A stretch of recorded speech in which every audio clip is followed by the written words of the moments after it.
Hello दोस्तों, YouTube channel को subscribe कर लें, क्लिक बेल आइकन को प्रेस कर दें ताकि नोटिफिकेशन मिलते रहे जेआईबी, सीआईबी और बैंक प्रमोशन के संबंध में। तो जेआईबी का legal and regulatory aspects of banking है, क्वेश्चन बैंक नंबर 1 है।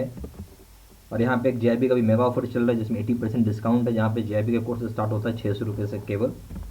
पहला सवाल देखिए, पहला सवाल बोलता है which of the following does not match, इनमें से कौन सा चीज़ मैच नहीं कर रहा है, यानी जो ऑप्शन दिया हुआ है उस ऑप्शन के साथ करॉस्पॉन्डिंग ऑप्शन मैच नहीं कर रहा है। ए ऑप्शन है a corresponding new bank established under Banking Companies Acquisition and Transfer of Undertakings Act 1970, state bank लिखा हुआ है, ठीक है। B option A principal cooperative bank in district discover central cooperative bank. C option है A cooperative society the primary objective of which is to finance its member cooperative credit society है। D option A bank which promotes an RRB sponsor bank, bank which promotes an RRB उसको हम sponsor bank बोलते हैं। But इसमें से आपको क्या है, 3 ऑप्शन सही है, एक ऑप्शन गलत है, वो बता देना आपको। 3 ऑप्शन सही है, एक ऑप्शन गलत है, वो आपको बताना होगा। कौन होगा आपकी समझ से, बताइए। तो अगर आप देखेंगे तो इस केस का प्रिंसिपल डिस्ट्रिक्ट कोऑपरेटिव बैंक, जो बोलते प्रिंसिपल कोऑपरेटिव बैंक जो डिस्ट्रिक्ट में होता है उसको नेचुरल सी बात है सेंट्रल कोऑपरेटिव बैंक बोलते हैं। एक कोऑपरेटिव सोसाइटी जिसका प्राइमरी ऑब्जेक्टिव है कि फाइनेंस करना अपने मेंबर को, तो उसको बोलते हैं कोऑपरेटिव क्रेडिट सोसाइटी बोलते हैं, ठीक है। जैसे हर बैंक का होता है। Bank which promotes an RRB, जो आरआरबी को प्रमोट करता है उसका नाम बोलते हैं स्पॉन्सर बैंक बोलते हैं। ये 3 ऑप्शन तो भाई सही है, तो इसमें बच गया कौन सा ऑप्शन, ये। तो यानी ये ऑप्शन बेसिकली गलत है। स्टेट बैंक का स्टेट बैंक एक्ट है, कौन सा है, एसबीआई एक्ट है, उससे ट्रांसफर हुआ है, ठीक है। एसबीआई एक्ट कब का है, 1955 का है, उससे ट्रांसफर हुआ है, ना कि आपका इस एक्ट से कुछ लेना देना है। क्लियर होगी बात, आपको समझ में आ गई। चलिए क्वेश्चन नंबर 2 अंडर, यानी इसमें ऑप्शन ए हो गया। और क्वेश्चन नंबर 2 है under provisions of SARFAESI act, ठीक है, the security receipt evidences. SARFAESI होता क्या है, सरफासी एक्ट यह है कि अगर आपने पैसा नहीं दिया, जो बोरोर पैसा नहीं दिया, तो बैंक पास पावर है कि उसको सेल कर सकती है। बेसिकली ये बिना कोर्ट कचहरी के दरवाजा खटखटाए हुए, ये होता सरफासी एक्ट। ए ऑप्शन है अनडिवाइडेड राइट और interest of the purchaser in the security. B option है इंडिपेंडेंट राइट और interest of the purchaser in the security. C option है एक्सक्लूसिव राइट और interest of the purchaser in the security. D option है exclusive right और interest of the seller in the security. बताइए इसमें सही option क्या होगा, थोड़ा सोचिएगा तो बता दीजिएगा, ठीक है। तो बेसिकली प्रोविजंस जो होता है सरफासी एक्ट का, जो सिक्योरिटी रिसिप्ट है, ठीक है। सिक्योरिटी रिसिप्ट समझ रहे हैं, सिक्योरिटी रिसिप्ट क्या होता है। सिक्योरिटी रिसिप्ट एक तरीके का प्रमाण हो गया। जैसे इन्वेस्टर होता है तो उसको कुछ रिसिप्ट चाहिए, जैसे बैंक में आता है, एफडी करते हो, आपको क्या देते हैं उसके लिए, रिसिप्ट थमाते हैं ना, आप में देते हैं रिसिप्ट, भाई इतना रुपए का पैसा जमा किया है, इस पर इतना ब्याज मिलेगा और मैच्योरिटी वैल्यू ये होगा। सिक्योरिटी रिसिप्ट भी कुछ वैसा ही होता है, जिसमें ये बताया गया कि अनडिवाइडेड राइट है उनका, या इंटरेस्ट है, जो भी परचेजर है, जो भी खरीदार होता है सिक्योरिटी में, ठीक है, ओके। यहाँ सिक्योरिटी क्या होता है, तो सरफासी एक्ट में बैंक अपनी बैड लोन्स को बेचती है, जो बैड लोन्स हो गया वही यहाँ पे सिक्योरिटी है। Question number 3 a bank has made payment across the counter of a cheque issued as a cross cheque and the holder claims damages from the bank, under which circumstances bank is liable. तो बोलता है कि bank जो है उसने payment किया है counter के अक्रॉस में जाके, जो चेक इशू किया जाता है, ठीक है, जो क्रॉस चेक है, और जो होल्डर है यहाँ पे वो क्लेम कर रहा है डैमेजेस बैंक से। तो इस सर्कमस्टांस में बैंक लायबल होगा क्या, समझिए बात को। बैंक ने पेमेंट किया है काउंटर में जाके, बैंक पेमेंट किया कहाँ, काउंटर पे पेमेंट कर दिया, जबकि वो चेक जो था इशू किया हुआ था क्रॉस चेक, समझ रहे हैं बात, क्रॉस चेक। अब क्या बोल रहा है, जो होल्डर है वो डैमेज क्लेम कर रहा है बैंक से, भैया हमें पैसा चाहिए, आपने क्यों पेमेंट किया जब वो चेक क्रॉस था, क्रॉस चेक को पेमेंट करते हैं क्या काउंटर से, कैसे कर दिया आपने, ये सवाल था। ए ऑप्शन है the drawer of the cheque, किसको यहाँ पे कौन लायबल होगा, बैंक लायबल किसके लिए, तो एक ऑप्शन है, पहला ऑप्शन है, ए ऑप्शन है to the drawer of the cheque. B option है to the true owner of the cheque that is holder. C option है to the drawer and also the pay. D है all the above. अब आप बताइए इसमें क्या होना चाहिए सही ऑप्शन।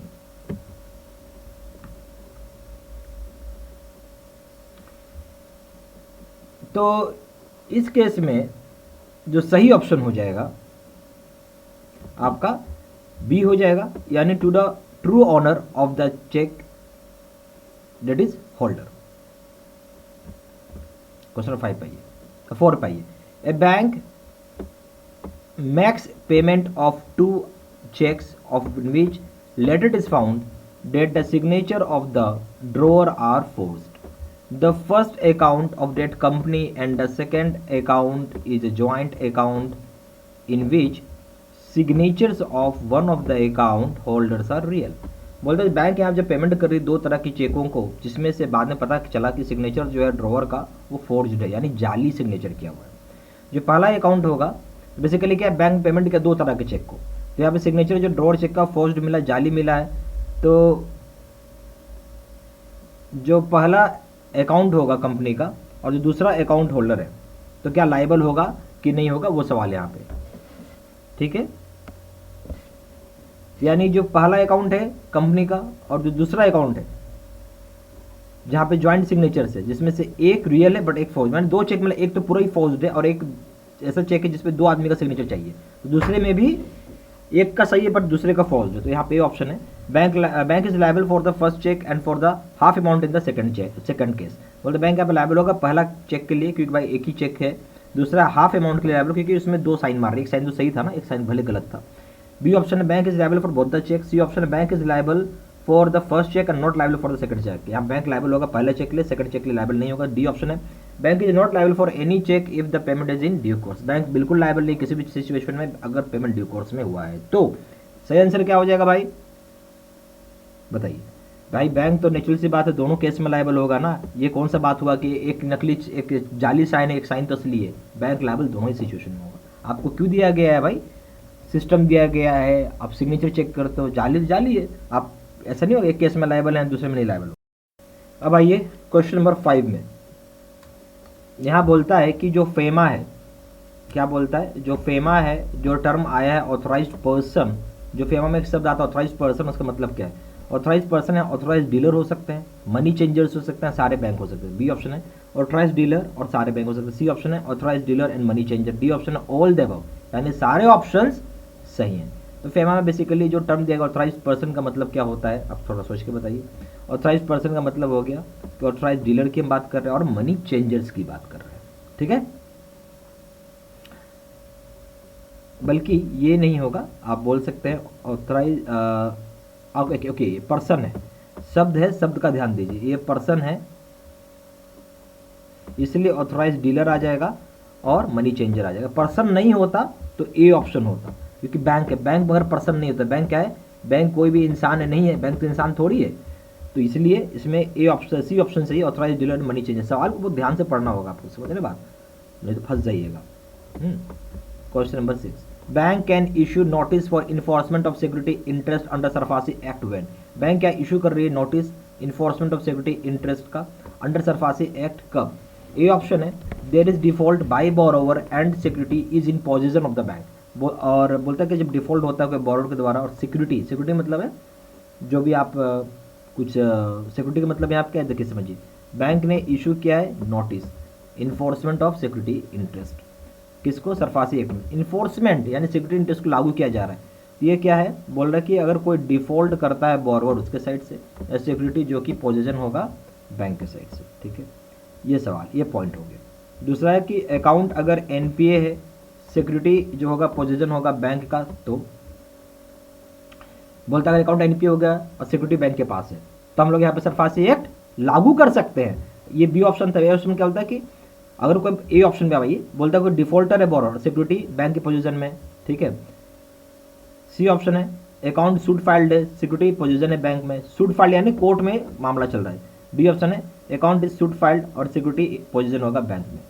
तो एक चीज़ समझिए, सूट फाइल्ड का मतलब है कोर्ट कचहरी का मामला है।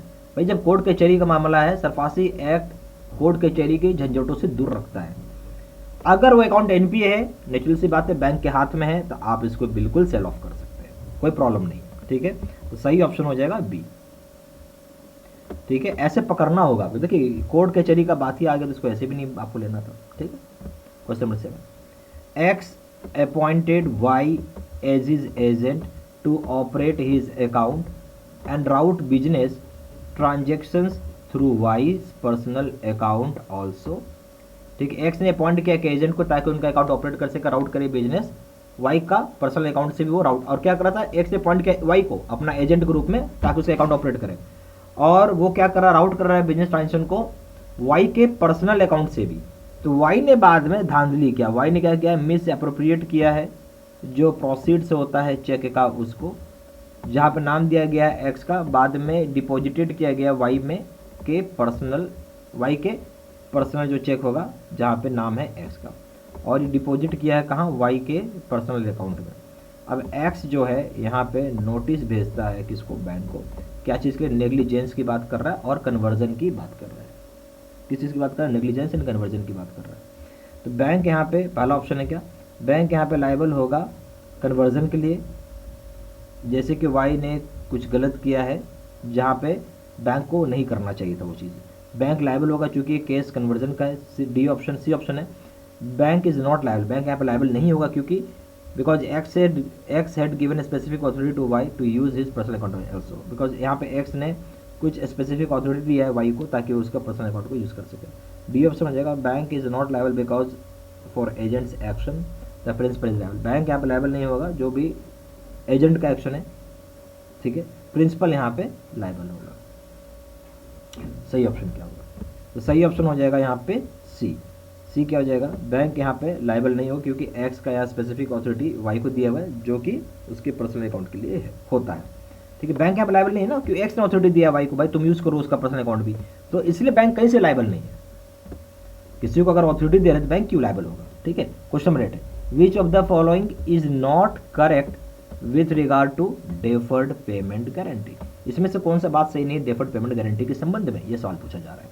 ये ऑप्शन है, guarantee is issued normally for the purchase of capital assets on long term credit from the supplier, guarantee जो बेसिकली इशू होती है नॉर्मली परचेज से, जब आप कैपिटल एसेट से एक लॉन्ग टर्म क्रेडिट के ऊपर सप्लायर से। बी ऑप्शन हो जाएगा, guarantee is issued in leave of term loan, guarantee issue होता है टर्म लोन के सिद्धांत पे, और अप्रेजल उसी हिसाब से किया जाता है जैसे कि टर्म लोन होता है। Difference between term loan and such guarantee is of outlay of funds, difference क्या होता है टर्म लोन और इस तरह की गारंटी का, फंड्स की मतलब बोलो फंड्स के डिस्पोजल पे होता है। देखो भाई टर्म लोन क्या होता है, ये फंड बेस्ड है, बैंक गारंटी क्या है, फंड बेस्ड तो नहीं होता है bank guarantee, bank guarantee non fund based होता है, समझ में आ रही बात, ये डिफरेंस है, इसलिए आउटले ऑफ फंड है, ये भी बात सही है। Bank records of such guarantees in the balance sheet under term loan in schedule 9 of balance sheet, बोलते हैं बैंक रिकॉर्ड जो इस तरह के गारंटी का जो बैलेंस शीट में आता है under term loan schedule 9 of bank balance sheet में आएगा। इसमें से सही ऑप्शन क्या है बताइए, सही नहीं, इसमें से कौन सा सही नहीं है वो बताना, सही है वो नहीं पूछ रहा है, गलत पूछ रहा है, ठीक है। देखिए इसमें जो सही ऑप्शन हो जाएगा डी, डी यानी एक्चुअली गलत ऑप्शन है इसलिए ये सही होगी।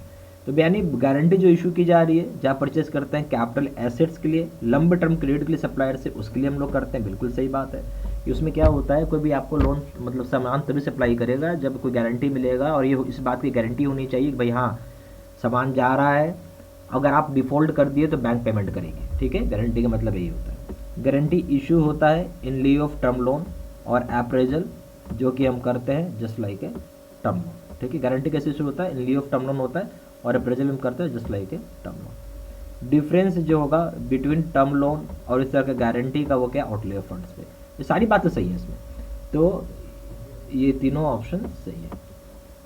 क्वेश्चन 9 का, bank x gives a bank guarantee on behalf of one of its customers against some payments to be deposited by the customer in a pending court case.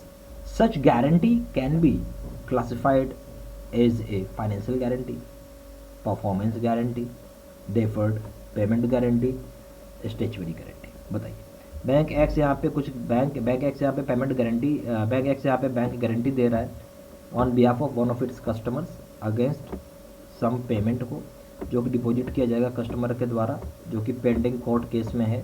इस तरह के गारंटी को हम क्लासिफाई कैसे करेंगे, फाइनेंशियल गारंटी में, performance guarantee में, deferred payment guarantee में, स्टैट्यूटरी गारंटी में, बताइए। तो इसमें आपको जो सही ऑप्शन हो जाएगा वो हो जाएगा सी यानी ओनली डी, हम इस चीज़ को हम स्टैट्यूटरी गारंटी में क्लासिफाई करते हैं, यानी डी ऑप्शन आ जाएगा, ठीक है, ये याद रखना है।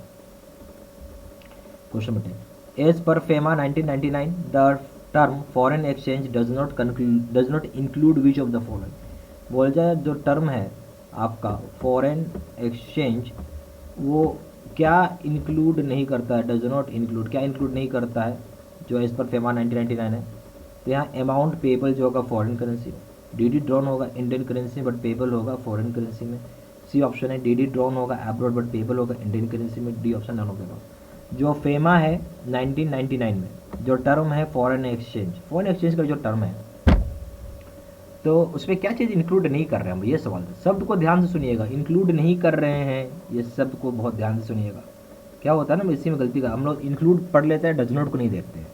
तो डज इंक्लूड तो है पर डज नॉट भी है, ठीक है। तो इस केस में सही ऑप्शन हो जाएगा, वो हो जाएगा डी। हाँ, तो आप बोलेंगे सॉरी डी हो जाएगा, तो यानी डी इसमें से सही ऑप्शन है, यानी सब चीज़ इंक्लूड है। अमाउंट पेबल इन फॉरेन, जब भी टर्म आता है फॉरेन एक्सचेंज, हम क्या टर्म ला रहे हैं, फॉरेन एक्सचेंज। नेचुरल सी बात है, कितना अमाउंट आप पे कर रहे हैं फॉरेन करेंसी में। डीडी जो ड्रॉ करी जा रही है इंडियन करेंसी में बट पेबल होगी जो फॉरेन करेंसी में। डीडी जो ड्रॉ हो रही है अब्रॉड में बट पेबल होगी इंडियन करेंसी में। ये तीनों जगह में फॉरेन एक्सचेंज आ चुका है और यहाँ पे बिल्कुल फॉरेन एक्सचेंज एप्लीकेबल होगा, ये एकदम दिमाग में रखिए बात, इसलिए डी ऑप्शन इसका सही है। अच्छा, एक चीज़ और, जो लोग कोर्स करना चाहते हैं हमारे यहाँ, तो यहाँ पे दो तरह के कोर्सेज हैं। एक जेआईबी का पीपीटी कोर्स है, जो भी आपने देखा कंप्यूटर स्क्रीन रिकॉर्डेड कोर्स होता है, ठीक है। और एक है जेआईबी का face to face video course. Face to face video course वो होता है जहाँ मैं बोर्ड पे आके आपको पढ़ाता हूँ, बताता हूँ, समझाता हूँ, ठीक है। दोनों कोर्सेज को देख लेते हैं। यहाँ पे वीडियो लेक्चर कोर्स होगा, यहाँ केस स्टडी वीडियो है, यहाँ 6000 सेट क्वेश्चन बैंक और रिविजन नोट्स है। दोनों जगह वैलिडिटी लाइफ लॉन्ग होती है। इसमें से पेपर 1 या प्रिंसिपल्स करें चाहे लीगल करें, दोनों का दाम 600 रुपये है। पेपर 2 अकाउंटिंग का दाम 800 रुपये है। कॉम्बो पे करेंगे दाम है 1500 रुपये। और अगर यहाँ पे आते हैं तो पेपर 1 प्रिंसिपल्स करेंगे 1200 रुपये दाम है। पेपर 2 करेंगे अकाउंटिंग दाम 1500 रुपये। पेपर 3 करेंगे लीगल, उसमें 1200 रुपये और कॉम्बो पे करेंगे दाम 3000 रुपये। पर ये कोर्स ज़्यादा बेस्ट है, इसलिए इसकी प्राइस डबल होती है, ठीक है।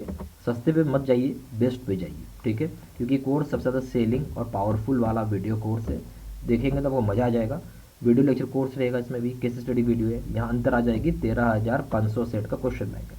फिर एक डिफरेंस आ जाएगा 30 मॉक टेस्ट का, ठीक है। ये बहुत बड़ा चीज़ होता है, ठीक है। और रिविजन नोट्स रहेगा आपको।